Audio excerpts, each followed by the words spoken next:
Les sujets du jour de la revue fiduciaire. Premier sujet de notre JT. Obligation de sécurité de l'employeur en cas d'imprudence du salarié. L'employeur est tenu à l'égard des salariés d'une obligation de sécurité. Pour cela, il doit prendre les mesures nécessaires pour assurer leur sécurité et protéger leur santé physique et mentale.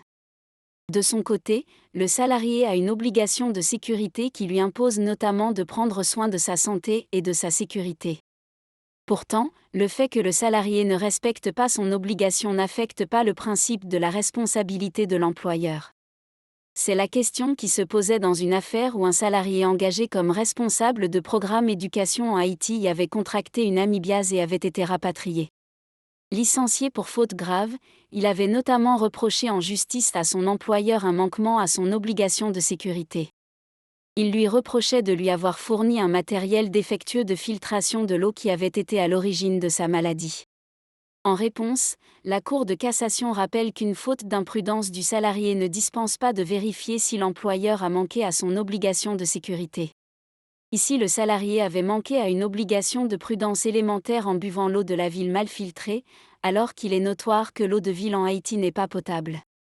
L'employeur avait-il pris toutes les mesures nécessaires pour assurer la santé du salarié ? Avait-il apporté aide et assistance à son salarié lorsque celui-ci avait été malade faute de matériel conforme ? L'avait-il laissé livrer à lui-même sans organiser un rapatriement sanitaire ? Voilà les questions auxquelles une nouvelle cour d'appel devra répondre. Deuxième sujet de notre JT. Délai de reprise et activité occulte. Lorsqu'un contribuable exerce une activité occulte, l'administration dispose exceptionnellement d'un délai plus long pour le redresser, le délai de reprise étant alors de 10 ans. Si le contribuable entend contester le redressement qui lui est notifié, il bénéficie du même délai de 10 ans pour présenter une réclamation. Il en est ainsi même si l'administration n'a pas fait usage de son délai prolongé de 10 ans et a notifié ses rectifications dans le délai normal de reprise de 3 ans. Troisième sujet de notre JT. Meublé de tourisme. Certaines communes peuvent décider de soumettre à une déclaration préalable toute location d'un meublé de tourisme. Dans ces communes, toute personne qui offre à la location un meublé de tourisme déclaré comme sa résidence principale ne peut le faire au-delà de 120 jours au cours d'une même année civile.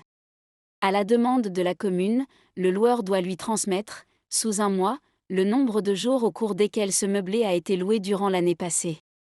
À défaut, il encourt une amende civile dont le montant ne peut excéder 10 000 €. La Cour de cassation a récemment dû se prononcer sur le périmètre de cette amende et décider si elle est applicable lorsque le logement n'est pas la résidence principale du bailleur. D'après elle, s'agissant d'une sanction ayant le caractère d'une punition, pour déterminer son champ d'application, il ne faut pas aller au-delà de ce qui est prévu par la loi.